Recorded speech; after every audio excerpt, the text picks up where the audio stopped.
اب ہم آتے ہیں سیدنا ابراہیم علیہ السلام کے قصے کی طرف، لیکن اس سے پہلے یہ وضاحت کر دیں کہ سیدنا ابراہیم علیہ السلام کے واقعے کے ساتھ چند دوسرے انبیاء علیہم السلام کے واقعات بھی وابستہ ہیں، مثلا سیدنا لوط علیہ السلام کا واقعہ، اس لیے کہ یہ سیدنا ابراہیم علیہ السلام کے بھتیجے بھی ہیں اور ان کے پیروکار بھی۔ اسی طرح آپ کے صاحبزادوں سیدنا اسماعیل اور سیدنا اسحاق علیہ السلام کے واقعات ساتھ ساتھ چلتے ہیں۔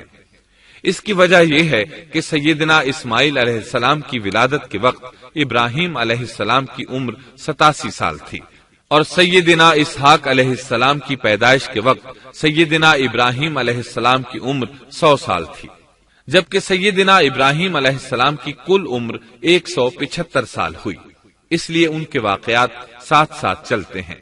ابراہیم علیہ السلام کا قصہ سناتے ہوئے ان حضرات کا ذکر ساتھ ساتھ ضرور آئے گا، تو آئیے شروع کرتے ہیں قصہ ابراہیم علیہ السلام کا۔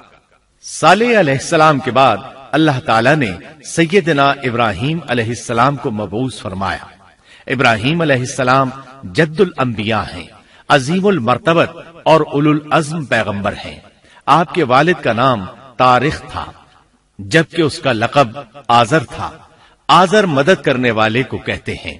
یہ شخص اپنے قبیلے کے افراد کی مدد کیا کرتا تھا، غمخواری کرتا تھا، اس لیے اس کا لقب آزر مشہور ہو گیا تھا۔ قرآن مجید میں ابراہیم علیہ السلام کا قصہ 73 مقامات پر ذکر ہوا ہے۔ یہ 73 مقامات 25 سورتوں میں ہیں، اور یہ بات ابراہیم علیہ السلام کے بلند مرتبت ہونے پر دلالت کرتی ہے۔ ابراہیم علیہ السلام بھی سام بن نوح علیہ السلام کی نسل سے ہیں۔ آپ کی پیدائش عراق کے مشہور شہر بابل میں ہوئی۔ یہ عراق کے شمال میں واقع تھا اور آج بھی موجود ہے۔ بہت بڑا شہر ہے، اس وقت بھی بڑی آبادی پر مشتمل تھا۔ یہاں بت پرستی عام ہو چکی تھی۔ اللہ تعالی سورۃ العنکبوت آیت 25 میں فرماتے ہیں، ابراہیم نے کہا کہ تم نے جن بتوں کی پرستش اللہ کے سوا کی ہے، انہیں تم نے اپنی آپس کی دنیاوی دوستی کے بنا پر معبود ٹھہرا لیا ہے۔ مطلب یہ کہ وہ لوگ اللہ کی عبادت بتوں کو اللہ کا شریک ٹھہرا کر کرتے تھے۔ ابراہیم علیہ السلام نے اپنے باپ سے اور اپنی قوم سے کہا کہ یہ مورتیاں جن کے تم مجاور بنے بیٹھے ہو کیا ہیں؟ انہوں نے جواب دیا، ہم نے اپنے باپ دادوں کو انہی کی عبادت کرتے پایا ہے۔ اللہ تعالیٰ ان کے بارے میں فرماتے ہیں، اے نبی، انہیں ابراہیم علیہ السلام کا قصہ سنا دو، جبکہ انہوں نے اپنے باپ اور اپنی قوم سے فرمایا، تم کس کی عبادت کرتے ہو؟ کہنے لگے، بتوں کی، ہم تو برابر ان کے مجاور بنے بیٹھے ہیں۔ ابراہیم علیہ السلام نے فرمایا، جب تم انہیں پکارتے ہو تو کیا وہ سنتے بھی ہیں یا تمہیں نفع اور نقصان پہنچا سکتے ہیں؟ انہوں نے کہا، یہ ہم کچھ نہیں جانتے، ہم نے تو اپنے باپ دادوں کو اسی طرح کرتے پایا ہے۔ مطلب یہ کہ یہ بت پرستی انہیں ورثے میں ملی تھی۔ وہ جن معبودوں کی عبادت کرتے تھے، نہ وہ ان کی پکار کو سنتے تھے، نہ ہی ان کے نفع و نقصان پر قادر تھے۔ اسی لیے ابراہیم علیہ السلام انہیں جھنجھوڑ رہے تھے، لیکن اندھی تقلید اور بشری عقل کے بیکار ہو جانے نے انہیں یہ سب سوچنے سے عاری کر دیا تھا۔ اللہ تعالیٰ نے ابراہیم علیہ السلام کی خصوصی رہنمائی فرمائی تھی، جیسا کہ سورۃ الانبیاء آیت 51 میں ہے، اور ہم نے ابراہیم کو پہلے سے ہدایت عطا فرما دی تھی اور ہم اسے جانتے تھے۔ ابراہیم علیہ السلام نے کبھی ایک لمحے کے لیے بھی بتوں کی پوجا نہیں کی تھی۔ آپ نے اپنی قوم کو بتوں کی پوجا کرتے دیکھا تو انہیں ملامت کی، ایک اللہ کی طرف دعوت دی، اور اس دعوت کی ابتدا انہوں نے اپنے باپ سے کی۔ اللہ تعالی سورہ مریم میں فرماتے ہیں، اے نبی، کتاب میں ابراہیم کا ذکر کر، بے شک وہ سچا نبی تھا۔ جب اس نے اپنے باپ سے کہا، اے میرے باپ، بے شک مجھے وہ علم عطا ہوا ہے جو تمہیں حاصل نہیں، اس لیے میری اطاعت کریں، میں آپ کو سیدھا راستہ دکھاؤں گا۔ اے میرے باپ، شیطان کی عبادت نہ کریں، بے شک شیطان اللہ کا نافرمان ہے۔ ان بتوں کی عبادت گویا شیطان کی عبادت ہے، اس لیے آپ نے ان معبودوں کو شیطان سے تعبیر کیا۔ فرمایا، اے میرے باپ، بے شک مجھے خوف ہے کہ تم پر اللہ کا عذاب آئے، پھر تم شیطان کے ساتھی ہو جاؤ۔ باپ نے ان کی بات سن کر کہا، اے ابراہیم، کیا تو میرے معبودوں سے پھرا ہوا ہے؟ البتہ اگر تو باز نہ آیا تو میں تجھے سنسار کر دوں گا، اور تو مجھ سے ایک مدت تک دور ہو جا، یعنی مجھ سے اتنا دور ہو جا کہ کبھی مجھے نظر نہ آئے۔ ابراہیم علیہ السلام نے اپنے باپ پر نرمی اور مہربانی کرتے ہوئے ان سے کہا، آپ پر سلامتی ہو، میں اپنے رب سے آپ کے لیے بخشش طلب کرتا رہوں گا۔ لیکن جب بعد میں ان پر واضح ہو گیا کہ وہ تو اللہ کا دشمن ہے تو ابراہیم علیہ السلام اس سے بے تعلق ہو گئے۔ سورہ توبہ آیت 114 میں اللہ فرماتے ہیں، اور ابراہیم کا اپنے والد کے لیے بخشش طلب کرنا ایک وعدے کی وجہ سے تھا جو وہ اس سے کر چکے تھے، لیکن جب انہیں معلوم ہو گیا کہ وہ اللہ کا دشمن ہے تو اس سے بیزار ہو گئے۔ بے شک ابراہیم بڑے نرم اور تحمل والے تھے۔ کسی ایماندار کے لیے جائز نہیں کہ وہ کسی کافر کے لیے دعائے مغفرت کرے، بلکہ مومن پر حرام ہے کہ وہ کسی کافر یا عیسائی وغیرہ کے لیے مغفرت طلب کرے یا اس سے یہ کہے کہ اللہ تجھ پر رحم کرے۔ ابراہیم علیہ السلام کے والد نے انہیں دھمکی دی تھی کہ اگر تم اس دعوت سے باز نہ آئے تو میں تمہیں سنسار کر دوں گا۔ اس کے جواب میں ابراہیم علیہ السلام اپنے والد کے ساتھ انتہائی شفقت سے پیش آئے اور اس سے کہنے لگے، میں آپ کے لیے اپنے رب سے استغفار کرتا رہوں گا، اس لیے کہ آپ اپنے والد پر بے حد مہربان تھے۔ اسی لیے اللہ تعالیٰ بھی ابراہیم علیہ السلام پر بے حد مہربان تھے، اور آپ کا لقب خلیل الرحمن رکھ دیا گیا۔ خلت محبت کا وہ انتہائی درجہ ہے جس کے ساتھ دل محبت سے بھر جاتا ہے، یعنی وہ بہت سے لوگوں سے بڑھ کر اللہ تعالیٰ کو محبوب تھے۔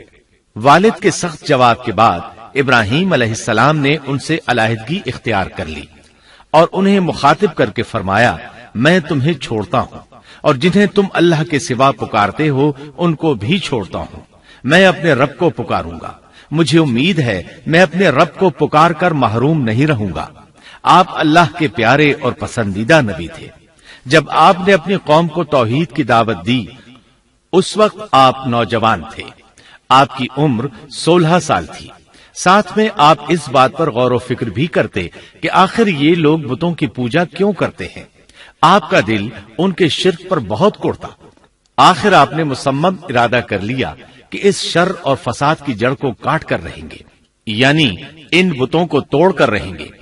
آپ اپنی قوم کو بتوں کو توڑ دینے کی دھمکی دیتے رہے۔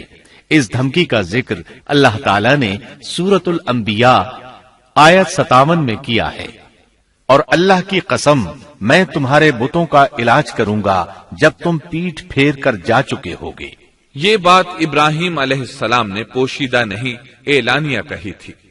آخر انتظار کا وقت ختم ہوا، عید کا دن آ پہنچا۔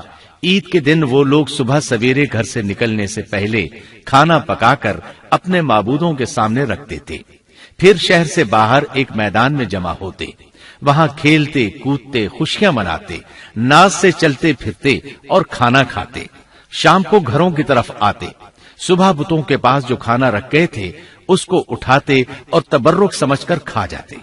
اپنے معمول کے مطابق انہوں نے عید کی تیاری کر لی، لیکن ابراہیم علیہ السلام تیار نہ ہوئے، اس لیے کہ وہ تو ان کے ساتھ جانے کا ارادہ ہی نہیں رکھتے تھے۔ وہ لوگ جانے سے پہلے ابراہیم علیہ السلام کے پاس آئے اور کہنے لگے، کیا آپ ہمارے ساتھ نہیں جائیں گے؟ سیدنا ابراہیم علیہ السلام نے آسمان کی طرف نگاہ کی اور فرمایا، میں بیمار ہوں۔ یہ تمام واقعہ سورۃ الانبیاء آیات 51 تا 58 میں بیان ہوا ہے۔ یقیناً ہم نے ابراہیم کو پہلے سے ہدایت فرما دی تھی اور ہم اسے جانتے تھے، جبکہ اس نے اپنے باپ سے اور اپنی قوم سے کہا کہ یہ مورتیاں جن کے تم مجاور بنے بیٹھے ہو کیا ہیں؟ سب نے کہا، ہم نے اپنے باپ دادوں کو انہی کی عبادت کرتے پایا ہے۔ آپ نے فرمایا، پھر تو تم اور تمہارے باپ دادا سبھی یقیناً کھلی گمراہی میں مبتلا رہے۔ کہنے لگے، کیا آپ سچ مچ ہمارے پاس حق لائے ہیں یا یوں ہی مذاق کر رہے ہیں؟ آپ نے فرمایا، نہیں نہیں، در حقیقت تم سب کا پروردگار تو وہ ہے جو آسمان و زمین کا مالک ہے، جس نے انہیں پیدا کیا ہے۔ میں تو ایسی بات کا گواہ اور قائل ہوں، اور اللہ کی قسم میں تمہارے ان معبودوں کا علاج تمہاری غیر موجودگی میں کروں گا۔ پس اس نے ان سب کے ٹکڑے کر دیے، البتہ صرف بڑے بت کو چھوڑ دیا، یہ اس لیے کیا کہ وہ سب اس کی طرف لوٹے۔ ابراہیم علیہ السلام نے لوگوں کے ساتھ عیدگاہ جانے سے انکار کیا اور عذر پیش کیا کہ وہ بیمار ہیں۔ وہ لوگ آپ کو چھوڑ کر چلے گئے۔ بعد میں ابراہیم علیہ السلام ان بتوں کے پاس گئے، دیکھا کہ ان کے سامنے کھانا پڑا ہے۔ چونکہ سب لوگ کھانا لائے تھے اس لیے یہ کھانا بہت زیادہ تھا، لیکن ان جھوٹے معبودوں نے اسے کھانا تو درکنار اس کو چھوا تک نہ تھا۔ ابراہیم علیہ السلام نے انہیں مخاطب کر کے کہا، یہ اتنا کھانا تمہارے سامنے پڑا ہے، تم اس کو کھاتے کیوں نہیں؟ تمہیں کیا ہو گیا کہ بات تک نہیں کرتے؟ پھر پوری قوت سے دائیں ہاتھ سے کلہاڑا مار کر ان کے ٹکڑے ٹکڑے کر دیے، لیکن بڑے بت کو چھوڑ دیا تاکہ سب اسی کی طرف رجوع کریں۔ تمام چھوٹے بتوں کو توڑ کر کلہاڑا اس بڑے بت کے کندھے پر رکھ دیا۔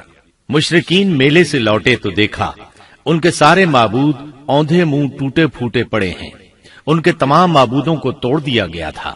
وہ حیران رہ گئے کہ یہ کیسے ہو گیا، کس نے کیا؟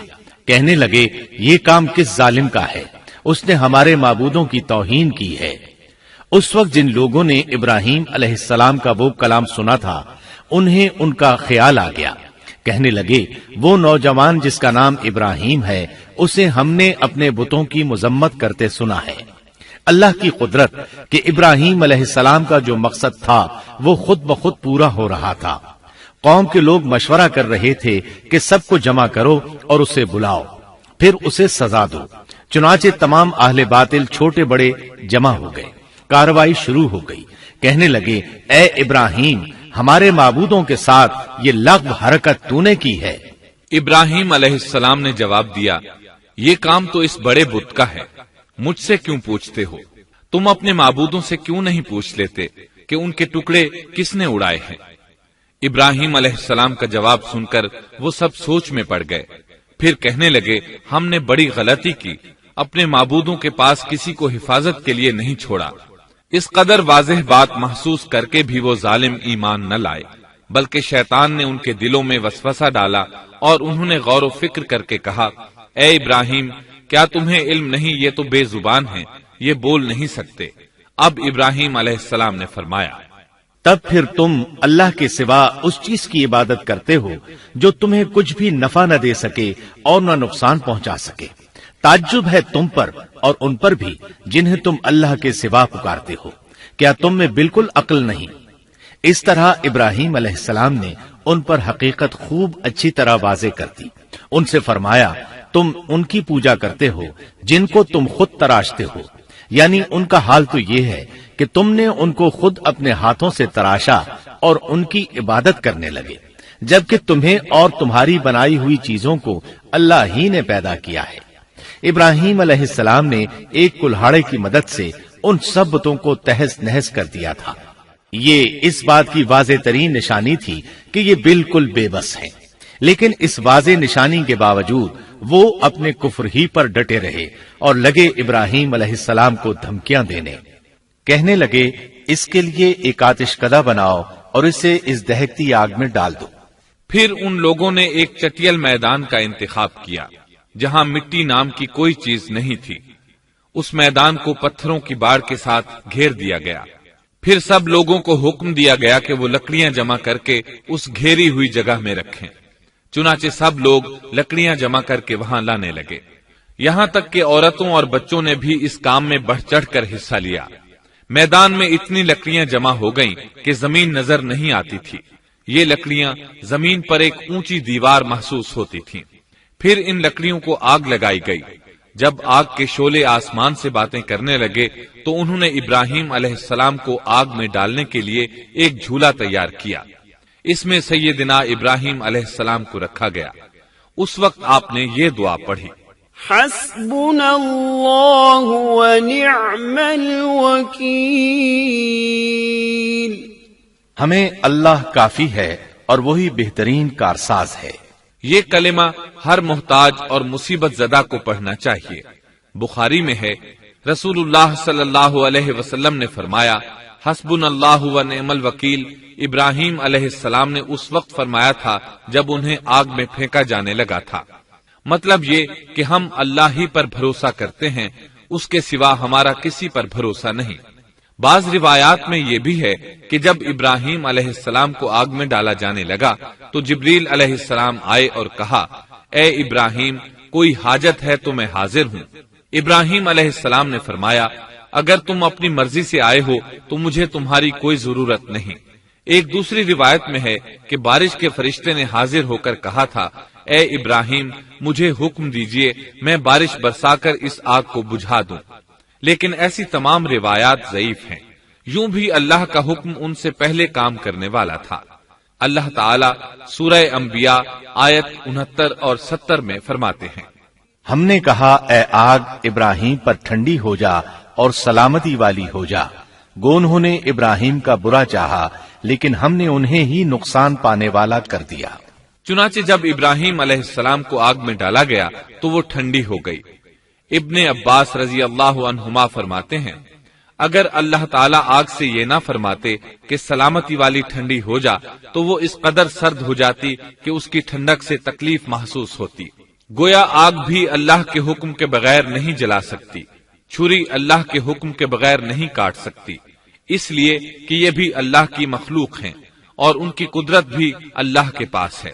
وہ چاہے تو ان کو قدرت عطا کر دے، چاہے تو قدرت واپس لے لے۔ آگ کو ٹھنڈا ہونے کا حکم ہوا، وہ ٹھنڈی ہو گئی۔ اس نے نہ ابراہیم علیہ السلام کے کپڑے جلائے، نہ جسم کے کسی حصے کو کوئی نقصان پہنچایا، صرف وہ رسیاں جلائیں جن سے آپ کو باندھا گیا تھا۔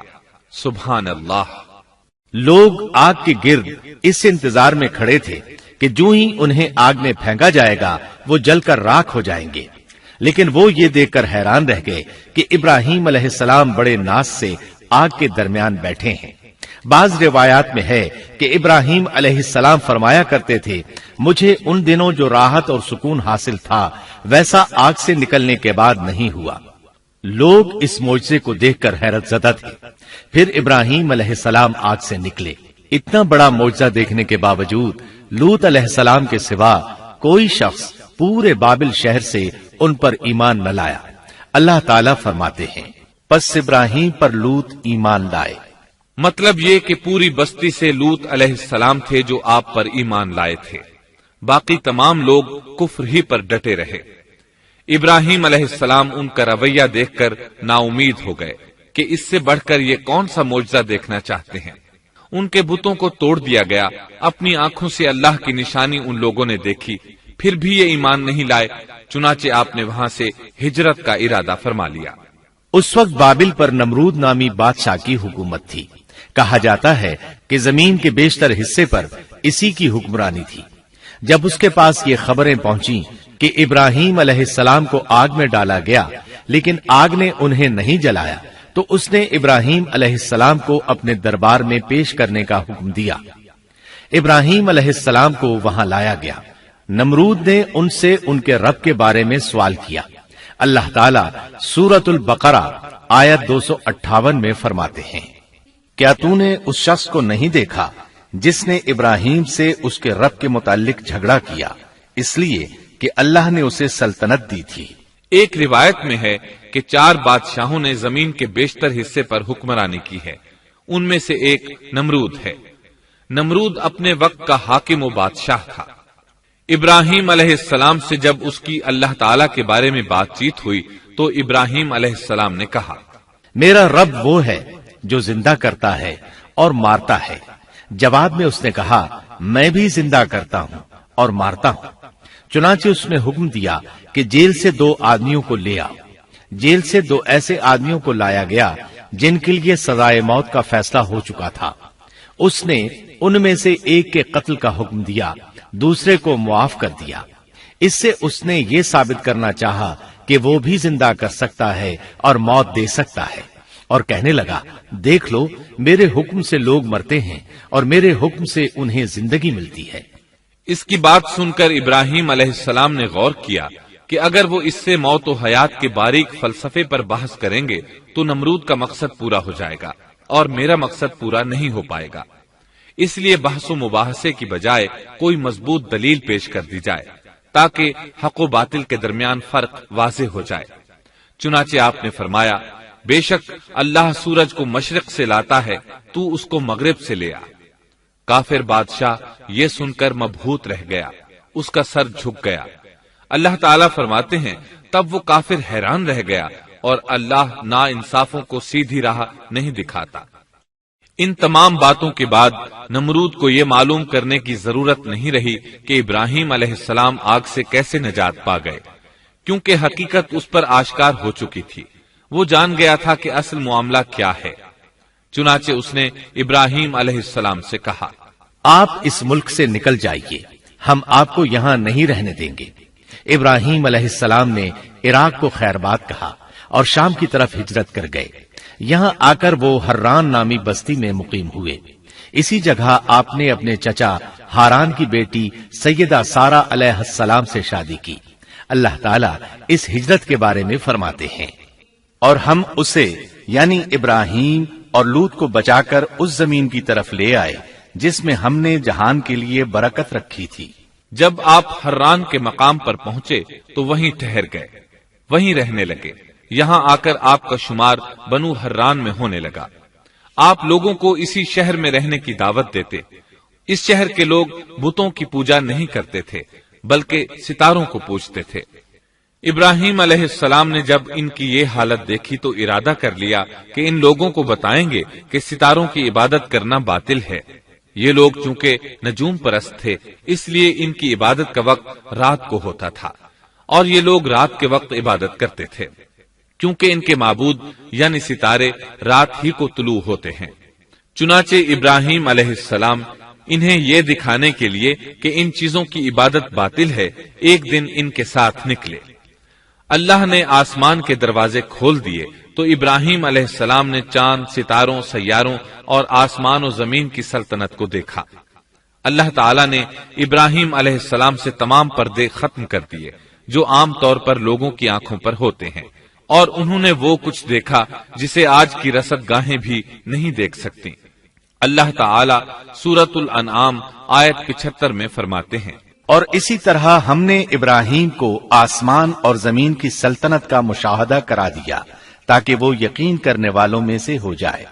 بعض مفسرین نے لکھا ہے کہ یہ سب کچھ اللہ تعالیٰ نے ابراہیم علیہ السلام کو اس لیے دکھایا تھا کہ وہ ستاروں کی پرستش کرتے تھے۔ پھر اللہ تعالیٰ نے اپنی عبادت کی طرف ان کی رہنمائی فرمائی۔ جن مفسرین نے یہ بات لکھی وہ غلطی پر ہیں، کیونکہ ایک جلیل القدر رسول کے متعلق ایسا گمان کرنا کبیرہ گناہ ہے۔ آسمان اور زمین کی سلطنت اور دیگر معجزات دکھانے کے بعد اللہ تعالیٰ فرماتے ہیں، آسمان اور زمین کی پیدائش یقیناً انسان کی پیدائش سے بہت بڑا کام ہے۔ اللہ تعالیٰ ایک دوسرے مقام پر فرماتے ہیں، آسمان اور زمین میں بہت سی نشانیاں ہیں جن سے یہ منہ موڑ کر گزر جاتے ہیں۔ ابراہیم علیہ السلام حران شہر کے ستارہ پرستوں کو لے کر ایک رات نکلے۔ اچانک ایک ستارہ طلوع ہوا، اس کی چمک دمک بہت تھی، شکل صورت کے لحاظ سے بھی بہت خوبصورت تھا۔ اس وقت ابراہیم علیہ السلام نے بطور مذاق کہا، یہ میرا رب ہے۔ لیکن جب وہ ستارہ کچھ دیر بعد چھپ گیا تو کہنے لگے، یہ تو غروب ہو گیا، یہ رب کیسے ہو سکتا ہے؟ جو چھپ جائے وہ رب نہیں ہو سکتا، پس میں تو غروب ہونے والوں کو پسند نہیں کرتا۔ اگلے روز وہ پھر ان لوگوں کو ساتھ لے کر نکلے تو چاند کو دیکھا۔ یہ شکل صورت میں ستاروں سے کہیں زیادہ خوبصورت تھا، روشن تھا، لیکن یہ بھی غروب ہو گیا۔ تو ابراہیم کہنے لگے، اگر مجھے میرے رب نے ہدایت نہ کی تو میں گمراہ لوگوں میں شامل ہو جاؤں گا۔ اے اللہ، تو کہاں ہے؟ اپنی طرف میری رہنمائی کر۔ ان باتوں سے ابراہیم علیہ السلام ان لوگوں کو غور و فکر کی دعوت دے رہے تھے تاکہ وہ غور کریں، آخر رب چھپ کیسے سکتا ہے؟ اگر چاند رب ہے اور دن کے وقت کسی کو اپنے معبود کی حاجت ہوگی تو وہ کیا کرے گا؟ لہذا چاند کسی صورت رب نہیں ہو سکتا۔ پھر جب دن چڑھا اور سورج طلوع ہوا تو کہنے لگے، یہ میرا رب ہے، یہ تو سب سے بڑا ہے۔ پھر لوگوں کو مخاطب کر کے کہنے لگے، تم رات کو چھوٹے چھوٹے ستاروں کی پوجا کرتے ہو، کیوں نہ تم اتنے بڑے ایک ہی رب کی پوجا کر لو۔ لیکن جب وہ بھی غروب ہو گیا تو کہنے لگے یقیناً میں تمہارے شرک سے بیزار ہوں. یہ معبود کیسے ہو سکتے ہیں؟ ان میں تو تبدیلی آتی رہتی ہے، کبھی طلوع ہوتے ہیں کبھی غروب ہوتے ہیں. یہ اس بات کی دلیل ہے کہ یہ مخلوق ہیں اور ان کا خالق کوئی اور ہے جس کے حکم کے یہ تابع ہیں. جب یہ خود مخلوق ہیں اور کسی اور کے تابع ہیں تو کسی کو نفع نقصان پہنچانے پر کس طرح قادر ہو سکتے ہیں؟ پھر اپنی قوم کو مخاطب کر کے کہنے لگے میں اپنا رخ اس کی طرف کرتا ہوں جس نے آسمانوں کو یکسو ہو کر پیدا کیا اور میں شرک کرنے والوں میں سے نہیں ہوں. اب بھی وہ اپنی بات پر اڑے رہے. تب آپ نے فرمایا تم مجھ سے اللہ کے بارے میں جھگڑ رہے ہو. مجھے تو اللہ راہ دکھا چکا ہے اور اس نے مجھے دلیل عطا فرمائی ہے. میں یقیناً جانتا ہوں کہ تمہارے تمام معبود بے بس اور بے طاقت ہیں. جاؤ تم سے اور تمہارے ان معبودوں سے جو ہو سکے کر لو. میرے رب کی مرضی کے بغیر کچھ بھی نہیں ہو سکتا. میرے رب نے ہر چیز کے علم کو اپنے گھیرے میں لے رکھا ہے. کیا پھر بھی تم نصیحت حاصل نہیں کرو گے؟ اور میں تمہارے معبودوں سے خوف کیوں کھاؤں؟ تم اللہ سے نہیں ڈرتے؟ ان کو اللہ کا شریک ٹھہرا رہے ہو. اللہ نے اس کی کوئی دلیل نازل نہیں کی. اگر تم میں صحیح علم ہے تو تم ہی بتلا دو کہ ہم دونوں جماعتوں میں سے امن کا زیادہ حقدار کون ہے. امن انہی کے لیے ہے جو ایمان لانے کے بعد دین کو شرک سے خلط ملط نہیں کرتے. حقیقت میں ہدایت یافتہ وہی لوگ ہیں. یہی ہمارے وہ دلائل تھے جو ہم نے ابراہیم علیہ السلام کو ان کی قوم کے مقابلے میں عطا کیے تھے، اور ہم جسے چاہیں مرتبے میں بڑھا دیں. بے شک تیرا رب بڑی حکمت والا ہے. ان لوگوں نے پھر بھی کفر ہی کیا، کوئی بھی ایمان نہ لایا. چنانچہ ابراہیم علیہ السلام نے ایک بار پھر ہجرت کی اور مصر جا پہنچے. مصر کے بادشاہ کو خبر ملی کہ ایک شخص ہجرت کر کے آیا ہے اور اس کے ساتھ ایک عورت ہے. وہ بہت زیادہ حسین و جمیل ہے. چنانچہ اس ظالم نے اپنے کارندوں کو بھیجا کہ اس عورت کو میرے پاس لے آؤ. ساتھ ہی اس سے پوچھنا کہ تمہارے ساتھ جو آدمی ہے وہ کون ہے. اگر وہ اس کا خاوند ہو تو اسے قتل کر دینا. ادھر بادشاہ نے اپنے کارندوں کو حکم دیا. ادھر اللہ نے ابراہیم علیہ السلام کی طرف وحی بھیج دی. انہوں نے سارا علیہ السلام سے کہا اگر وہ تجھ سے میرے بارے میں پوچھیں تو بتا دینا تم میری بہن ہو. پھر سارا سے بولے اے سارا، روئے زمین پر میرے اور تیرے سوا کوئی مومن نہیں، یعنی یہ کافروں کی سرزمین ہے، یہاں کوئی مومن نہیں، اس لحاظ سے تم میری دینی بہن ہو. پھر بادشاہ نے ابراہیم علیہ السلام کو پیش کرنے کا حکم دیا. اس نے آپ سے پوچھا یہ عورت کون ہے؟ آپ نے فرمایا یہ میری بہن ہے. اس طرح ابراہیم علیہ السلام کی زندگی میں 3 موقع ایسے آئے کہ انہوں نے اللہ کے دین کی حمایت اور مدافعت کے لیے توریہ کیا. توریہ کا مطلب یہ ہے کہ واقعہ کچھ اور ہو لیکن کوئی شخص کسی خاص مصلحت کی وجہ سے اسے 2 معانی والے الفاظ کے ساتھ اس انداز میں بیان کرے کہ سننے والا اس واقعہ کو نہ سمجھ سکے بلکہ اس کا ذہن خلاف واقعہ چیز کی طرف منتقل ہو جائے. شریعت نے بعض مخصوص حالات میں اس کی اجازت دی ہے. وہ 3 مواقع جہاں ابراہیم علیہ السلام نے توریہ فرمایا ان کی وضاحت کچھ اس طرح ہے. ایک یہ کہ آپ نے میلے پر نہ جانے کی غرض سے ان لوگوں سے کہا تھا کہ میں بیمار ہوں. دوسرے موقع پر یہ فرمایا تھا یہ کام اس بڑے سردار بت کا ہے. تیسرے سارا علیہ السلام کو دینی بہن قرار دیا. اس ظالم بادشاہ نے سارا علیہ السلام کو اپنی تحویل میں لے لیا. جب سارا علیہ السلام کو معلوم ہوا کہ وہ ایک بدکار شخص ہے تو انہوں نے اللہ تعالیٰ سے دعا کی اے اللہ تجھے معلوم ہے میں تجھ پر اور تیرے نبی پر ایمان لائی ہوں اور اپنے جسم کو اپنے خاوند کے سوا ہر ایک سے محفوظ رکھا ہے، لہٰذا آپ اس کافر کو مجھ پر مسلط نہ کیجیے گا. چنانچہ اس کافر بادشاہ نے جب سیدہ سارا کو پکڑنے کے لیے اپنا ہاتھ بڑھایا تو اس کا ہاتھ شل ہو گیا اور اپنی جگہ پر جم گیا. وہ لگا چیخ پکار کرنے. اس میں اتنی طاقت نہ رہی کہ اپنے ہاتھ کو حرکت دے سکے. اس کی آواز سن کر اس کے محافظ بھاگے ہوئے آئے. انہوں نے اس کے ہاتھ کو چھڑانا چاہا لیکن چھڑا نہ سکے. اس کی یہ حالت دیکھ کر سیدہ سارہ خوف زدہ ہو گئیں۔ انہوں نے سوچا اگر یہ مر گیا تو لوگ کہیں گے اسے میں نے قتل کیا ہے۔ چنانچہ انہوں نے اللہ سے دعا کی کہ اسے چھوڑ دیا جائے۔ اللہ تعالیٰ نے آپ کی دعا قبول کر لی، اس کا ہاتھ ٹھیک ہو گیا، لیکن وہ ظالم پھر بھی نہ ڈرا۔ اس نے ایک بار پھر آپ کی طرف ہاتھ بڑھایا، اس کا ہاتھ پھر شل ہو گیا۔ سیدہ سارہ نے پھر دعا کی، وہ دوبارہ ٹھیک ہو گیا، وہ پھر بھی باز نہ آیا۔ تیسری بار پھر اس نے ان کی طرف ہاتھ بڑھایا، اس بار بھی اس کا ہاتھ شل ہو گیا۔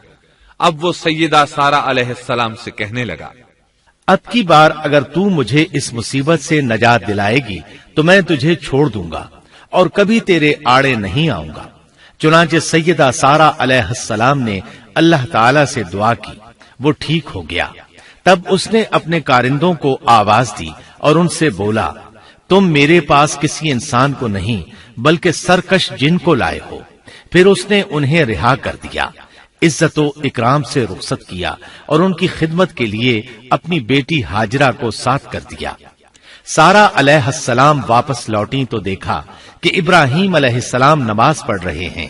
نماز کے بعد انہوں نے پوچھا، سارہ اس نے تمہارے ساتھ کیا سلوک کیا؟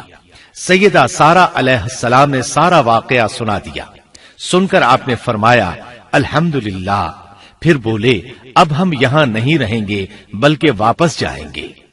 چنانچہ آپ ایک بار پھر فلسطین میں آ گئے، وہیں اپنی زندگی بسر کرنے لگے۔ اب ہم آگے بڑھتے ہیں۔ جب آپ فلسطین میں مستقل طور پر رہائش پذیر ہوئے تو لوط علیہ السلام بھی آپ کے ساتھ تھے۔ لوط علیہ السلام آپ کے بھتیجے تھے، ان کے والد کا نام ہاران تھا۔ یہ بچپن ہی سے سیدنا ابراہیم علیہ السلام کے زیر سایہ رہے، انہی کے ہاں پرورش پائی، اس لیے دین حق فوراً قبول کر لیا۔ جب سیدنا ابراہیم علیہ السلام نے عراق سے شام کی طرف ہجرت کی تو یہ آپ کے ساتھ تھے، وہاں سے حران گئے تب بھی ساتھ تھے، پھر مصر کی طرف ہجرت کی تو بھی لوط علیہ السلام ان کے ساتھ تھے۔ آخر کار جب آپ نے مصر کو بھی خیر بات کہا اور فلسطین آ گئے تب بھی یہ ساتھ تھے۔ اب ابراہیم علیہ السلام نے لوط علیہ السلام کو حکم دیا کہ وہ بستی سدوم کی طرف چلے جائیں، اس لیے کہ اس بستی کے لوگ کفر کی انتہائی گہرائی میں جا چکے ہیں، انہیں کفر و شرک سے نکالنے کے لیے وہاں جائیں، انہیں اللہ کے احکام سنائیں، اللہ کی طرف دعوت دیں۔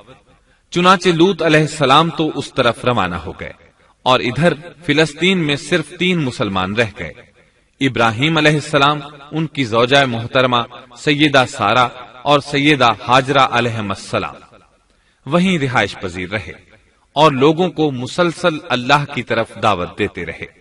یہاں یہ بے شمار مال و دولت کے بھی مالک بن گئے۔ جب ان کی عمر 85 یا 86 سال ہوئی تو سارہ علیہ السلام نے سوچا، میں بانجھ ہوں، میرے خاوند بوڑھے ہیں، لیکن اولاد کی تمنا ہے، تو کیوں نہ میں اپنی لونڈی ہاجرہ ہدیے اور تحفے کے طور پر ابراہیم علیہ السلام کو دے دوں۔ چنانچہ ہاجرہ ابراہیم علیہ السلام کو مل گئیں، انہوں نے ان سے شادی کر لی۔ اللہ رب العزت نے جلد ہی ان کے وطن سے آپ کو اسماعیل علیہ السلام عطا فرمائے۔ ہاجرہ علیہ السلام کے ماں بننے پر اور ان کی اولاد کو دیکھ کر سیدہ سارہ علیہ السلام کو فطری طور پر غیرت کا احساس ہوا۔ اللہ کی قدرت دیکھیے، خود ہی انہیں ہاجرہ کو تحفے میں دیا تاکہ اولاد حاصل ہو، اور جب وہ ماں بن گئیں تو اب غیرت محسوس کر رہی ہیں۔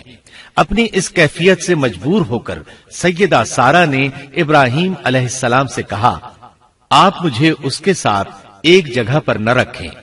مورخین اور سیرت نگار لکھتے ہیں کہ ہاجرہ علیہ السلام ایک نطاق پہنا کرتی تھی، یعنی وہ جسم کے درمیان ایک لمبا کپڑا لٹکا لیتی تھی تاکہ وہ کپڑا گھسٹ گھسٹ کر قدموں کے نشانات مٹا دے اور سارہ کو نظر نہ آئے، کیونکہ سارہ غیرت کی حد کو پہنچ چکی تھی۔ ابراہیم علیہ السلام نے جب سارہ علیہ السلام کے اندر غیرت کے آثار دیکھے تو ہاجرہ کو ان کی نگاہوں سے دور کر دیا۔ ادھر اللہ کا حکم بھی نازل ہو گیا کہ اپنی بیوی ہاجرہ اور دودھ پیتے بچے اسماعیل کو ساتھ لے لیں اور مکہ کی طرف رخ کر لیں۔ ابراہیم علیہ السلام مکہ کی طرف روانہ ہوئے، یہاں تک کہ مکہ پہنچ گئے۔ یہ جگہ اس وقت بالکل ویران اور بے آباد تھی، نہ کوئی انسان تھا نہ پانی، نہ نباتات کے آثار تھے، غرض کوئی چیز نظر نہیں آتی تھی، بس پہاڑوں کے درمیان ایک بے آب و گیاہ میدان تھا۔ یہی وہ مقدس اور تاریخی وادی تھی جہاں ابراہیم علیہ السلام اپنی زوجہ اور لخت جگر کو چھوڑ کر واپس پلٹے۔ سیدہ ہاجرہ علیہ السلام کو بہت حیرت ہوئی، انہیں یہ امید نہیں تھی کہ ان کے خاوند انہیں ایک بے آباد جگہ تنہا چھوڑ کر چل دیں گے، اس پر بچے کی ذمہ داری الگ تھی۔ چنانچہ انہوں نے ابراہیم علیہ السلام کو آواز دی، لیکن انہوں نے مڑ کر بھی نہ دیکھا۔ اب وہ ان کے پیچھے آئیں اور قریب پہنچ کر بولی، اے ابراہیم، ہمیں کہاں چھوڑے جا رہے ہو؟ یہاں نہ پانی، نہ خوراک، نہ کوئی انسان۔ ابراہیم علیہ السلام نے پھر بھی کوئی جواب نہ دیا، کوئی پریشانی بھی ظاہر نہ کی اور چلتے رہے۔ سیدہ ہاجرہ بھی آپ کے پیچھے چلتی رہیں اور پوچھتی رہیں کہ ہمیں کس کے حوالے کر کے جا رہے ہیں؟ یہاں تو کوئی بھی جاندار نہیں، مکمل طور پر بے آباد علاقہ ہے۔ لیکن انہوں نے اب بھی کوئی توجہ نہ دی۔ آخر سیدہ ہاجرہ نے کہا، کیا آپ کو اللہ نے اس کام کا حکم دیا ہے؟ اب آپ نے جواب میں فرمایا، ہاں۔ تب سیدہ ہاجرہ بولی، اگر یہ بات ہے تو اللہ تعالی ہرگز ہمیں ضائع نہیں ہونے دے گا۔ جب انسان اللہ کے احکام کو بجا لائے تو اس کے دل سے فقر و فاقے کا خوف نکل جاتا ہے، اور اللہ اسے طرح طرح کے انعامات سے نوازتا ہے۔ انسان جب تک اللہ کے احکام کو بجا لاتا رہے گا تب تک اللہ کی نصرت اور اس کی تائید شامل حال رہے گی۔ چنانچہ جو ہی ہاجرہ علیہ السلام کو پتا چلا کہ انہیں تنہا چھوڑ جانا اللہ کے حکم کی بنا پر ہے تو فوراً یقین بھرے لہجے میں بولی، تب اللہ ہمیں ضائع نہیں کرے گا۔ یہ کہہ کر وہ اپنے شیر خوار بچے کی طرف پلٹ گئیں۔ خوراک اور پانی چند دن میں ختم ہو گئے، پانی کا ایک قطرہ پاس نہ رہا۔ اب پانی کی تلاش شروع کی، لیکن اپنے لیے تو درکنار، ماں کو بیٹے کے لیے بھی پانی نہ ملا نہ خوراک۔ اب بچہ لگا بھوک سے بلکنے، خوراک نہ ملنے کی وجہ سے ماں کا دودھ بھی خشک ہو گیا تھا۔ عورت کتنی بھی باحوصلہ ہو اپنے بچے کو بھوک سے بلکتے نہیں دیکھ سکتی۔ اب انہوں نے بچے کو وہیں چھوڑا اور تیزی سے قریبی پہاڑی صفا کی طرف لپکی۔ اوپر چڑھ کر ادھر ادھر نظر دوڑائی کہ شاید کسی طرف پانی یا خوراک نظر آ جائے یا کسی انسان کی جھلک نظر آ جائے۔ جب کچھ نظر نہ آیا تو نشیب کی طرف چلی، ساتھ میں بچے کی طرف بھی دیکھتی جاتی تھی۔ نشیب میں پہنچی تو بچہ نظروں سے اوجھل ہو گیا۔ اس پر اور بے چین ہوئی اور بلندی کی طرف دوڑی۔ اس طرح مروہ پہاڑی پر چڑھ گئی۔ وہاں بھی چاروں طرف نگاہ دوڑائی لیکن کچھ نظر نہ آیا۔ خیال آیا کہ پھر کوشش کرنی چاہیے۔ اس خیال سے مروہ پہاڑی سے اتری اور صفا کی طرف چل دی۔ درمیان میں نشیب کی وجہ سے بچہ نظر نہ آیا تو دوڑنے لگی۔ اس طرح پھر صفا پر چڑھ گئی۔ اللہ اکبر! ایک تو عورت ذات کمزور، پھر بھوک پیاس سے نڈھال، اس پر کس قدر سعی اور کوشش میں مصروف، وہ بھی اپنے بچے کے لیے۔ بہرحال بار بار کوشش کے خیال سے انہوں نے صفا اور مروہ پہاڑیوں کے درمیان 7 چکر لگائے۔ یہی وجہ ہے مسلمان عازمین حج صفا و مروہ کے درمیان سعی کرتے ہیں تاکہ اس واقعے کی یاد تازہ ہو جائے۔ جب وہ آخری مرتبہ مروہ پر پہنچی تو انہوں نے ایک آواز سنی۔ یہ آواز اسماعیل علیہ السلام کے قریب سے آئی تھی۔ انہوں نے پوری توجہ سے آواز کو سننے کی کوشش کی اور جلدی سے اسماعیل کے قریب پہنچی۔ کیا دیکھتی ہیں، اسماعیل کے قدموں کے نیچے سے پانی پھوٹ رہا ہے، کیونکہ جبریل علیہ السلام کو اللہ نے اس صابرہ خاتون کی مدد کے لیے بھیجا تھا۔ انہوں نے زمزم والی جگہ پر اپنا پر مارا تو اسماعیل کے قدموں کے پاس سے ایک عظیم چشمہ رحمت نمودار ہوا۔ مستقبل کے پیغمبر کے قدموں کے نیچے سے اللہ نے جبریل فرشتے کے ذریعے زمین پھاڑ کر پانی نکال دیا۔ یہی آب زمزم کا آغاز تھا۔ ہاجرہ علیہ السلام پانی کو آنکھیں پھاڑ پھاڑ کر حیرت سے دیکھ رہی تھی۔ ان کی خوشی کی انتہا نہ رہی جب انہوں نے دیکھا پانی پھوٹ پھوٹ کر چاروں طرف بہ رہا ہے۔ زمین ہموار تھی، اس لیے انہوں نے زمین کو کھودنا شروع کر دیا تاکہ پانی ادھر ادھر نہ بہ جائے۔ پھر انہوں نے اس گڑھے کے چاروں طرف پتھر رکھ دیے اور زبان سے بولی، زم زم، اس کا مطلب ہے رک جا۔ نبی اکرم صلی اللہ علیہ وسلم کا فرمان ہے، اللہ اسماعیل کی والدہ پر رحم فرمائے، اگر وہ جلد بازی سے کام نہ لیتی تو زمزم ایک بہنے والا چشمہ ہوتا، لیکن انہوں نے اس کے گرد بند باندھ دیا۔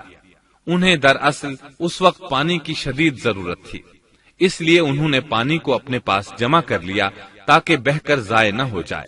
انہوں نے اسماعیل کو پانی پلایا، خود بھی خوب پیا، اور یہ اللہ تعالی کی طرف سے ان کی مہمان نوازی تھی۔ وہاں کوئی اور انسان نہیں تھا، نہ کھانے کی کوئی چیز تھی، بس یہی آب زمزم ان کے لیے کھانے اور پینے کا کام دے رہا تھا۔ اب چونکہ زمزم ایک چشمہ بن گیا تھا، اس لیے پرندے بھی آنے لگے۔ انہی دنوں عرب کے قبیلوں میں سے ایک قبیلہ بنو جرہم یمن کو خیر باد کہہ کر اس طرف آ رہا تھا۔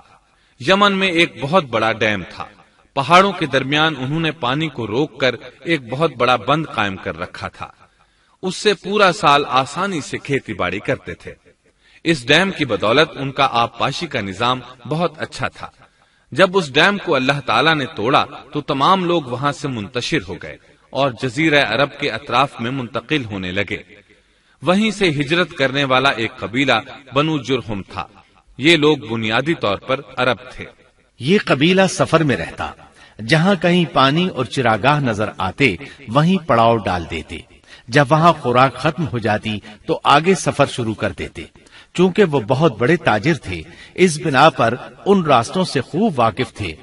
انہیں چشموں کا خوب علم تھا۔ ملک شام کی طرف بھی ان کی آمد و رفت تھی۔ یہ قبیلہ بنو جرہم مکہ کے قریب پہنچا تو فضا میں پرندوں کو منڈلاتے پایا۔ کہنے لگے ان پرندوں کی موجودگی میں ضرور کوئی راز ہے۔ اب انہوں نے اپنے کچھ آدمی اس طرف بھیجے۔ یہ لوگ جلد ہی چشمے تک پہنچ گئے۔ انہوں نے وہاں ایک عورت اور اس کے بچے کو پایا۔ پھر وہ لوگ ان کے پاس آئے، وہاں پڑاؤ ڈالنے کی اجازت مانگی۔ سیدہ ہاجرہ نے فرمایا، ٹھیک ہے، لیکن شرط یہ ہے کہ تمہیں اجرت ادا کرنا ہوگی۔ ان کے لیے یہ سستا سودا تھا۔ ان کے پورے قبیلے کو سامان زندگی مل رہا تھا، جبکہ صرف ایک عورت اور اس کے بیٹے کی ذمہ داری ان پر عائد ہو رہی تھی۔ انہوں نے فوراً حامی بھر لی اور وہاں رہائش اختیار کر لی۔ اس طرح یہ لوگ سیدہ ہاجرہ علیہ السلام کی معیشت کا ذریعہ بن گئے، اور اس طرح سیدنا اسماعیل علیہ السلام بنو جرہم میں پرورش پاتے رہے۔ انہوں نے ان لوگوں سے عربی سیکھ لی اور ان سے بھی زیادہ عربی دان بن گئے۔ فصاحت اور بلاغت سے عربی میں بات چیت کرنے لگے۔ پھر ان کی اس قبیلے میں شادی ہو گئی۔ ان کی اولاد سے عرب قوم کا آغاز ہوا۔ انہی میں سے سرور کائنات محمد صلی اللہ علیہ وسلم کی ولادت باسعادت ہوئی۔ بنو جرہم کی آمد اور آبادی ابراہیم علیہ السلام کی دعا کا نتیجہ تھی۔ جب انہوں نے اپنی بیوی اور بچے یعنی دو کمزور انسانوں کو اس ویران جگہ چھوڑا تھا تو یہ دعا مانگی تھی، اے ہمارے پروردگار، میں نے اپنی کچھ اولاد اس بے آباد جنگل میں تیرے حرمت والے گھر کے پاس بسائی ہے۔ یہاں یہ سوال پیدا ہوتا ہے کہ کیا اس وقت بیت اللہ کی تعمیر ہو چکی تھی؟ درست بات یہ ہے کہ اس وقت خانہ کعبہ کی تعمیر نہیں ہوئی تھی۔ پھر سوال پیدا ہوتا ہے کہ کیا ابراہیم علیہ السلام کے زمانے سے پہلے اس کی تعمیر ہو چکی تھی یا صرف جگہ ہی معروف تھی؟ اس بارے میں دو طرح کی روایات ہیں۔ بعض میں آتا ہے کہ صرف اس کی جگہ معروف تھی، اور بعض میں ہے کہ ابراہیم علیہ السلام سے پہلے شیس علیہ السلام نے اس کو تعمیر کیا تھا، اور وہ گردش ایام کے ساتھ ساتھ منہدم ہو کر ختم ہو گیا۔ لیکن بہرحال اس کی جگہ معلوم تھی، اور وہی پہلا گھر تھا، جیسا کہ اللہ نے خبر دی ہے۔ اللہ تعالیٰ نے پہلا گھر جو لوگوں کے لیے مقرر کیا تھا وہی ہے جو مکہ میں ہے، اور وہ پوری دنیا کے لیے برکت اور ہدایت والا ہے۔ ابراہیم علیہ السلام نے اللہ تعالی سے یہ دعا مانگی تھی، اے ہمارے پروردگار، میں نے اپنی کچھ اولاد اس بے کھیتی کے جنگل میں تیرے حرمت والے گھر کے پاس بسائی ہے۔ اے ہمارے پروردگار، یہ اس لیے کہ وہ نماز قائم کریں، پس تو کچھ لوگوں کے دلوں کو ان کی طرف مائل کر دے اور انہیں پھلوں کی روزیاں عطا فرما تاکہ یہ شکر گزاری کریں۔ دن گزرتے رہے اور اسماعیل علیہ السلام بنو جرہم کے ماحول میں عمر کی منزلیں طے کرتے رہے، اور وہ ہوش سنبھالنے کے قریب ہو گئے۔ ابراہیم علیہ السلام ہر سال ایک دو بار اپنے گھرانے کی دیکھ بھال کے لیے چکر لگاتے تھے۔ جب اسماعیل علیہ السلام نے ہوش سنبھالا تو ایک بار پھر ایک عظیم آزمائش کا وقت آ گیا۔ ہوا یوں کہ ایک مرتبہ ابراہیم علیہ السلام مکہ تشریف لائے، ایک جگہ آرام کے لیے بیٹھے کہ نیند کی وادی میں پہنچ گئے۔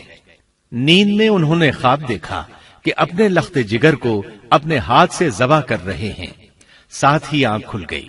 ابراہیم علیہ السلام جانتے تھے کہ انبیاء کرام کے خواب حقیقت ہوتے ہیں، اللہ کی طرف سے وحی ہوتے ہیں، اور شیطان کسی صورت ان کے خواب میں نہیں آ سکتا، لہذا انہوں نے اس خواب کے مطابق عمل کرنے کا پختہ ارادہ کر لیا، کسی قسم کی پریشانی کا شکار نہ ہوئے۔ اللہ رب العزت نے اس عظیم اور تعجب خیز واقعے کا قرآن مجید میں ذکر کرتے ہوئے فرمایا، اور ابراہیم نے کہا میں تو ہجرت کر کے اپنے پروردگار کی طرف جانے والا ہوں، وہ ضرور میری رہنمائی کرے گا۔ اے میرے رب، مجھے نیک بخت اولاد عطا فرما۔ تو ہم نے ایک بردبار بچے کی بشارت دی۔ پھر جب بچہ اتنی عمر کو پہنچا کہ اس کے ساتھ چلنے پھرنے لگا تو ابراہیم نے کہا میرے پیارے بیٹے، میں نے خواب دیکھا ہے کہ میں تجھے ذبح کر رہا ہوں، اب تو بتا تیری کیا رائے ہے؟ یہاں سوال پیدا ہوتا ہے کہ ابراہیم علیہ السلام نے اسماعیل علیہ السلام سے مشورہ کیوں لیا؟ وہ چاہتے تو اسماعیل کو سوتے میں ذبح کر دیتے، اس طرح اللہ کا حکم بجا لاتے۔ وہ بیٹے کے پاس کیوں گئے اور ان سے مشورہ کیوں لیا؟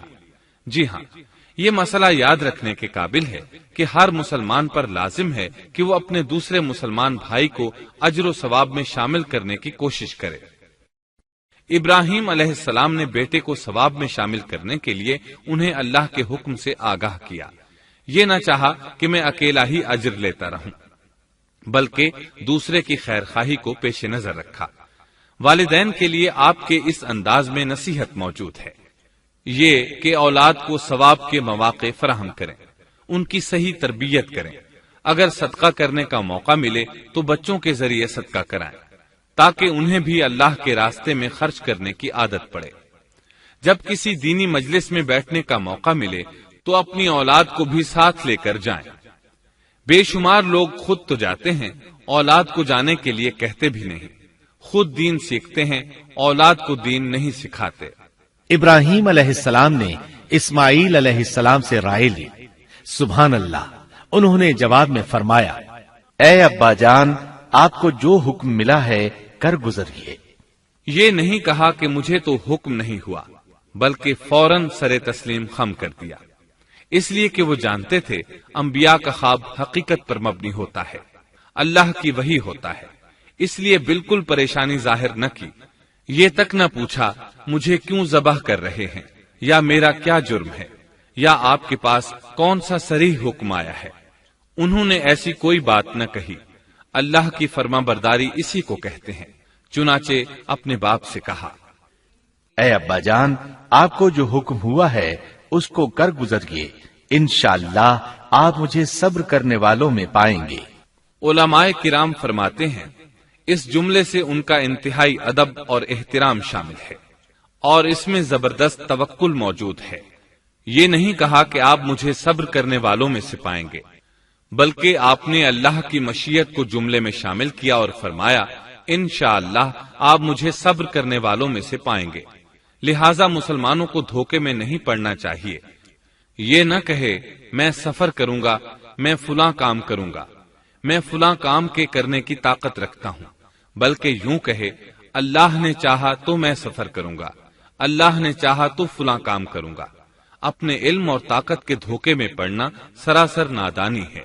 ہر چیز کا تعلق اللہ سے قائم کرے، جیسا کہ اللہ تعالیٰ فرماتے ہیں اور ہرگز ہرگز کسی کام پر یوں نہ کہنا کہ میں اسے کل کروں گا، مگر ساتھ ہی انشاءاللہ کہہ لینا۔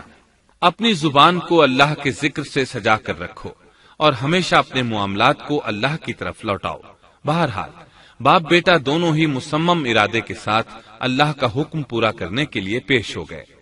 اسماعیل علیہ السلام نے اپنے والد محترم سیدنا ابراہیم علیہ السلام سے کہا جب آپ مجھے ذبح کرنے لگیں تو میری پیشانی کو زمین پر رکھ دیجیے گا تاکہ آپ کو میرا چہرہ نظر نہ آئے اور کہیں آپ کے ہاتھ رک نہ جائیں، چہرہ دیکھ کر آپ پر شفقت پدری غالب نہ آ جائے۔ اب ابراہیم علیہ السلام نے بیٹے کی پیشانی پکڑ کر زمین پر لٹا دیا، جیسا کہ اللہ تعالی نے فرمایا۔ جب دونوں مطیع ہو گئے اور ابراہیم نے اسے پیشانی کے بل لٹا دیا، اب انہوں نے چھری پکڑی اور گردن پر چلا دی، لیکن چھری نے گردن نہ کاٹی، بالکل اسی طرح جیسے آگ نے ابراہیم کو نہیں جلایا تھا، اس لیے کہ چھری میں کاٹنے کی طاقت اور آگ میں جلانے کی صلاحیت اللہ کے حکم کے بغیر نہیں آ سکتی۔ اللہ نے دونوں سے یہ طاقتیں سلب کر لیں۔ اب ابراہیم زور لگا رہے ہیں، ادھر اسماعیل علیہ السلام کہہ رہے ہیں، ابا جان جلدی کیجئے، چھری چلائیے۔ اللہ تعالیٰ نے اس واقعے کا ذکر یوں فرمایا ہے، جب وہ دونوں مطیع ہو گئے اور ابراہیم نے اسے پیشانی کے بل لٹا دیا۔ اس مطیع ہونے سے مراد اللہ کے حکم کو نافذ کرنا ہے۔ اب ظاہر ہے مطیع تو وہ پہلے بھی تھے، لیکن یہاں اسلما یعنی مطیع ہونے سے مراد کامل اسلام ہے۔ نہایت واضح اور حقیقی اسلام مراد ہے، اس لیے کہ کامل اسلام وہی ہوتا ہے جس میں بغیر کسی تردد اور توقف کے اللہ کے امر اور نہی کی تصدیق کی جائے۔ یہ تھا حقیقی اسلام۔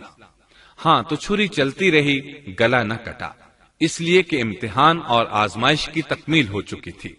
یہ بات ثابت ہو چکی تھی کہ اللہ کا حکم نافذ کرنے میں دونوں پوری طرح کوشاں ہیں۔ اللہ تعالیٰ بھی فرما برداری ہی کا صلہ عطا فرماتے ہیں۔ چنانچہ آواز آئی، قد صدقت الرؤيا، ہم نے اسے پکارا، اے ابراہیم تو نے خواب کو سچ کر دکھایا، یقیناً ہم اسی طرح نیکوکاروں کو جزا دیا کرتے ہیں۔ یقیناً یہ ایک کھلی آزمائش تھی۔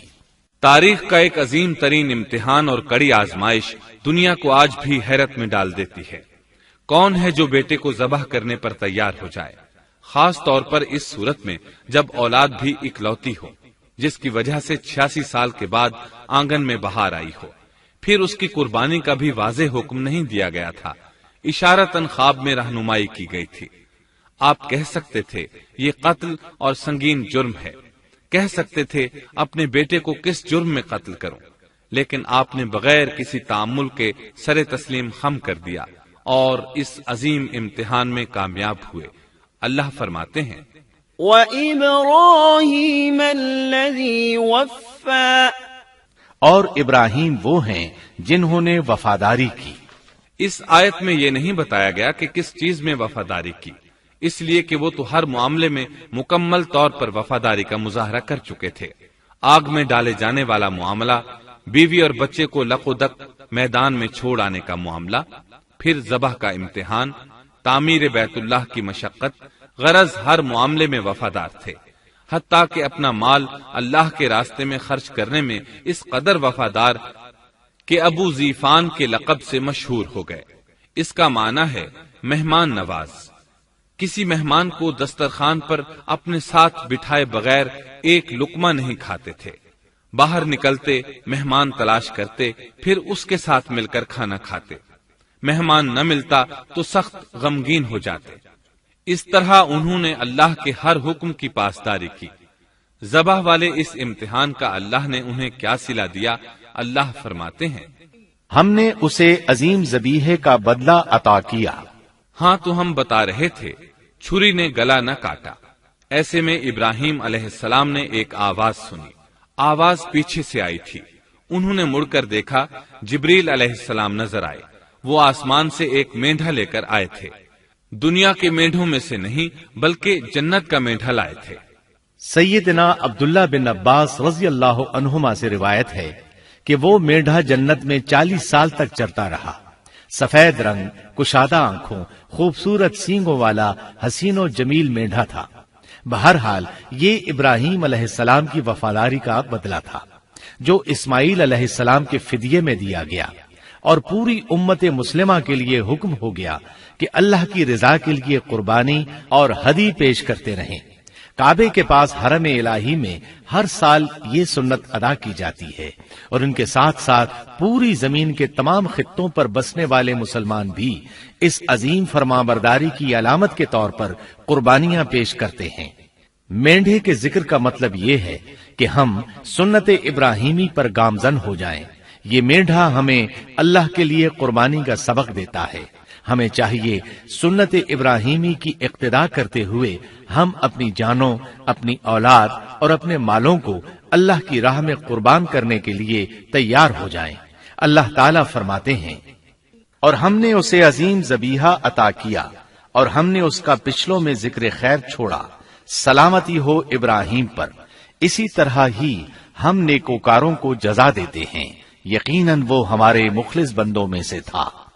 اور اسی طرح اللہ فرماتے ہیں، اور ہم نے اسے نیکوکار نبی اسحاق کی ولادت کی خوشخبری سنائی۔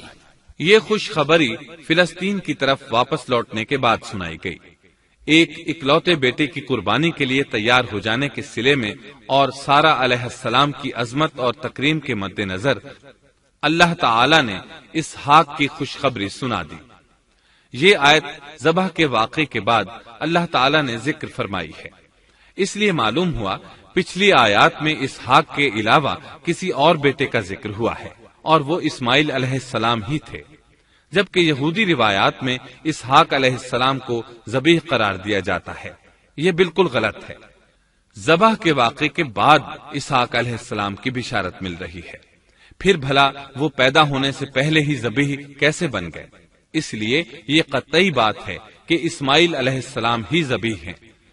اس کے کئی اور بھی دلائل ہیں جن کے ذکر کرنے کا یہاں موقع نہیں۔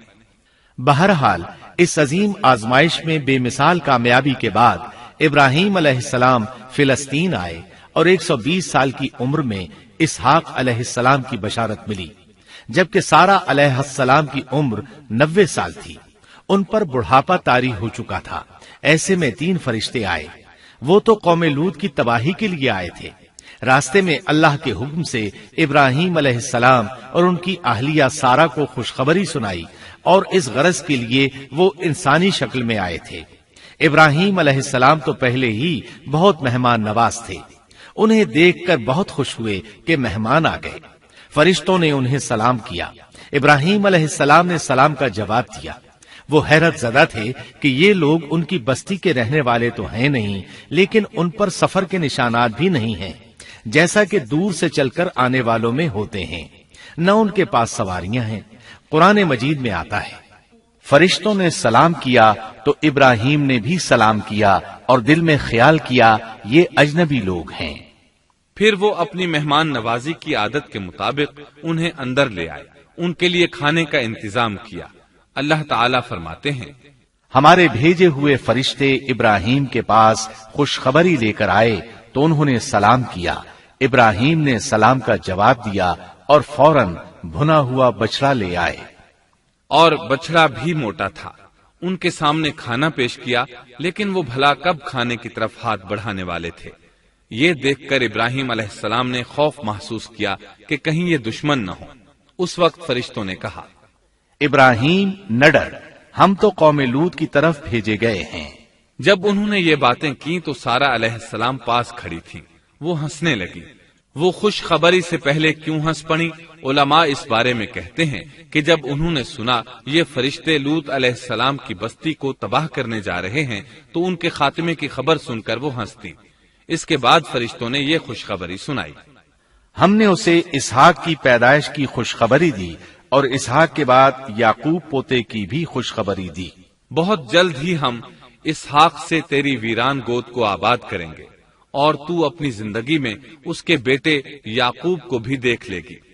اب 3 بشارتیں جمع ہو گئیں، بیٹا پیدا ہوگا، لمبی عمر ملے گی یعنی بیٹا جوان ہوگا، اور پھر وہ اپنے پوتے کو بھی دیکھے گی۔ اس سے بڑھ کر کیا عزت اور تکریم ہو سکتی ہے؟ اس لیے جب نبی کریم صلی اللہ علیہ وسلم سے پوچھا گیا کریم یعنی عزت والا کون ہے، تو آپ نے فرمایا کریم بن کریم بن کریم بن کریم، یعنی یوسف بن یعقوب بن اسحاق بن ابراہیم علیہ السلام۔ مطلب یہ کہ نبی بن نبی بن نبی بن نبی۔ یہ یوسف علیہ السلام کی شان ہے کہ خود بھی کریم، باپ بھی کریم، دادا بھی کریم اور پردادا بھی کریم۔ اس سے بڑھ کر عزت افزائی کیا ہو سکتی ہے؟ بہرحال فرشتوں نے انہیں خوشخبری دی۔ پھر انہوں نے ابراہیم کو ایک صاحب علم لڑکے کی بشارت دی۔ خوشخبری سن کر سیدہ سارہ حیران ہوئی، مارے حیرت کے منہ سے ہلکی سی چیخ نکل گئی۔ انہوں نے اپنے رخسار پر ہاتھ مارا جیسا کہ عورتوں کی عادت ہوتی ہے، کہنے لگی، ہائے افسوس، کیا میں بچہ جنوں گی حالانکہ میں بانجھ ہوں اور میرے خاوند بوڑھے ہیں؟ یہ تو حیرت کی بات ہے۔ ایک دوسری جگہ اللہ تعالیٰ نے یہ الفاظ فرمائے، کہنے لگی، میں بوڑھی اور بانجھ ہوں، بھلا میں بچے کو کیسے جنم دوں گی؟ اس پر فرشتوں نے کہا، تو اللہ کے حکم پر تعجب کرتی ہے، اے اہل بیت، یہ تو اللہ کی تم پر رحمت اور برکت ہے، وہ بہت بزرگ اور قابل تعریف ہے۔ دوسری آیت میں ہے، انہوں نے کہا، اسی طرح تیرے رب نے فیصلہ کیا ہے اور ہمیں کہا ہے، یقیناً وہ بہت حکمت والا ہے اور علم رکھنے والا ہے۔ یہ تھی اسحاق علیہ السلام کی ولادت کی خوشخبری۔ ابراہیم علیہ السلام مکے میں سیدنا اسماعیل علیہ السلام سے ملنے کے لیے آتے رہتے تھے۔ ایک روز آئے تو ان سے کہا، اے میرے بیٹے، اللہ تعالیٰ نے مجھے حکم دیا ہے کہ اس مقام پر اللہ کا گھر تعمیر کرنا۔ اسماعیل علیہ السلام نے فوراً کہا، میں حاضر ہوں۔ اس طرح انہوں نے کھدائی شروع کی۔ ایسے میں انہیں شیس علیہ السلام کی تعمیر کے آثار نظر آئے، انہوں نے اس پر تعمیر شروع کر دی۔ ایک روایت میں یہ بھی ہے کہ انہوں نے فرشتوں والی بنیادوں کے آثار بھی دیکھے۔ نبی کریم صلی اللہ علیہ وسلم کی جوانی کے دنوں میں جب مکے کے قریش نے کعبے کی تعمیر نئے سرے سے کی تو انہوں نے اس کی بنیادوں کو گہرا کرنا چاہا۔ وہ کھدائی کرتے ان سبز پتھروں تک پہنچ گئے جو پہاڑوں کی چوٹیوں کی طرح نظر آ رہے تھے۔ انہوں نے ان پتھروں کو نکالنا چاہا۔ ایک شخص نے کدال کے ذریعے ایک پتھر کو باہر نکالا تو اس کے نیچے سے اتنا نور نکلنے لگا کہ قریب تھا وہ شخص اندھا ہو جاتا۔ پھر پتھر خود بخود نیچے جا گرا اور اپنی جگہ پر جم گیا۔ اس کے بعد لوگوں نے ان پتھروں کو ہاتھ نہ لگایا اور تعمیر شروع کر دی۔ قرآن مجید میں تعمیر کعبہ اور بیت اللہ کا تذکرہ اس طرح آیا ہے، اور جب ہم نے بیت اللہ کے مکان میں ابراہیم کو جگہ دی اور فرمایا کہ میرے ساتھ شرک نہ کرنا اور میرے گھر کو طواف، قیام اور رکوع و سجود کرنے والوں کے لیے پاک رکھنا، اور فرمایا، بے شک لوگوں کے لیے جو پہلا گھر تعمیر کیا گیا ہے وہ مکہ میں ہے، وہ جہان والوں کے لیے برکت اور ہدایت کا ذریعہ ہے، اس میں واضح نشانیاں ہیں، مثلا مقام ابراہیم، تو جو کوئی حرم میں داخل ہوگا وہ امن میں آ جائے گا۔ اور فرمایا، اور یاد کرو اس وقت کو جب ابراہیم کو اس کے پروردگار نے کئی باتوں کے ذریعے آزمایا، وہ ان میں پورے اترے تو اللہ نے فرمایا، میں آپ کو تمام لوگوں کا امام بنا رہا ہوں۔ ابراہیم نے کہا، اے میرے رب، میری اولاد میں سے بھی امام بنائیے۔ جواب میں اللہ نے فرمایا، میرا امامت کا وعدہ ظالم لوگوں کے لیے نہیں ہے۔ اور اس وقت کو یاد کرو جب ہم نے بیت اللہ کو ثواب اور امن کی جگہ بنا دیا اور لوگوں نے مقام ابراہیم کو جائے نماز بنا لیا۔ ہم نے ابراہیم کو حکم دیا کہ میرے گھر کو طواف، اعتکاف، رکوع اور سجود کے لیے پاک رکھو، اور وہ وقت بھی یاد رکھو جب ابراہیم نے دعا کی، اے پروردگار، اس شہر کو امن والا بنا دے اور اس کے مومن بندوں کو پھلوں کا رزق عطا کر۔ اللہ تعالیٰ نے فرمایا، میں کافروں کو بھی تھوڑا فائدہ دوں گا، پھر انہیں آگ کے عذاب کی طرف بے بس کر دوں گا، یہ پہنچنے کی جگہ بری ہے۔ اور وہ وقت یاد کرو جب ابراہیم اور اسماعیل بیت اللہ کی بنیادوں کو بلند کر رہے تھے اور دعا مانگ رہے تھے، اے ہمارے رب، ہماری محنت کو قبول فرما، تو دعا کو سننے والا، جاننے والا ہے، اور ہمیں اپنا فرما بردار بنا، ہماری اولاد میں سے بھی ایک فرما بردار گروہ بنا، اور ہمیں عبادت کا طریقہ سکھا اور ہم پر رجوع فرما، کیونکہ تو ہی توبہ قبول کرنے اور رحم فرمانے والا ہے۔ اے ہمارے رب، ان لوگوں میں انہی میں سے ایک رسول بھیج جو ان پر تیری آیات کی تلاوت کرے اور انہیں کتاب و حکمت سکھائے، انہیں پاک کرے، یقیناً تو غالب حکمت والا ہے۔ تعمیر کے دوران جب ابراہیم علیہ السلام اس مقام تک پہنچے جہاں آج حجر اسود ہے تو اللہ تعالیٰ نے جنت سے ایک سفید پتھر بھیجا۔ حدیث میں ہے یہ پتھر نہایت سفید تھا، اب سیاہ ہو گیا ہے۔ انسانوں کی غلطیاں اس کے سیاہ ہونے کا سبب بنی۔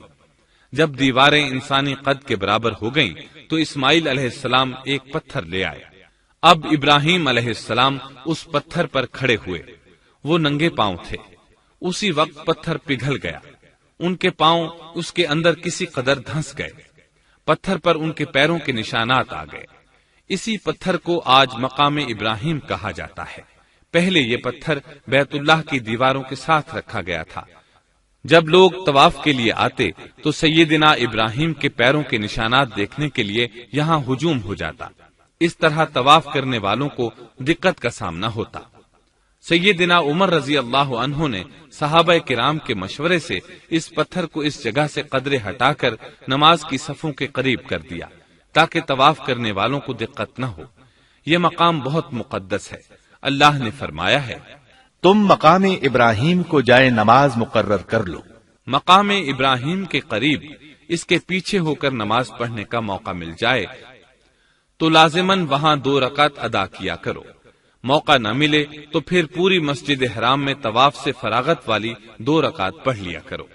اس طرح کعبہ تعمیر ہوا۔ تب نیا حکم آیا، لوگوں میں جو استطاعت رکھے اس پر اللہ کے لیے حج بیت اللہ فرض ہے، اور جو شخص جان بوجھ کر اعراض کرے تو اللہ جہانوں سے بے نیاز ہے اور اسے اس کی کوئی پرواہ نہیں۔ ادھر ابراہیم علیہ السلام کو اللہ تعالی کی طرف سے اشارہ ہوا، لوگوں میں حج کا اعلان کر دیں۔ ابراہیم علیہ السلام کہنے لگے، اللہ میری آواز بھلا کس کس تک پہنچے گی؟ جواب آیا، آپ کے ذمے آواز لگانا ہے، پہنچانا ہمارا کام ہے۔ چنانچہ آپ عرفات کے ایک پہاڑ پر چڑھے اور آواز لگائی، لوگو بیت الحرام کا حج کرو۔ اللہ تعالیٰ نے معجزانہ طور پر یہ آواز تمام انسانوں تک پہنچا دی، خواہ وہ پیدا ہوئے تھے یا نہیں۔ دوسرا معجزہ یہ ہوا کہ اللہ نے بیت اللہ اور اس کے حج کی محبت لوگوں کے دلوں میں ڈال دی۔ اللہ نے فرمایا، اور آپ لوگوں میں حج کا اعلان کر دیں، وہ آپ کی طرف پیدل بھی آئیں گے اور دبلے پتلے اونٹوں پر بھی دور دور سے آئیں گے۔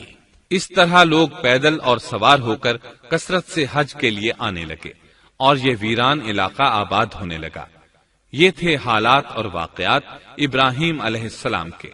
آپ نے 175 سال کی عمر میں وفات پائی۔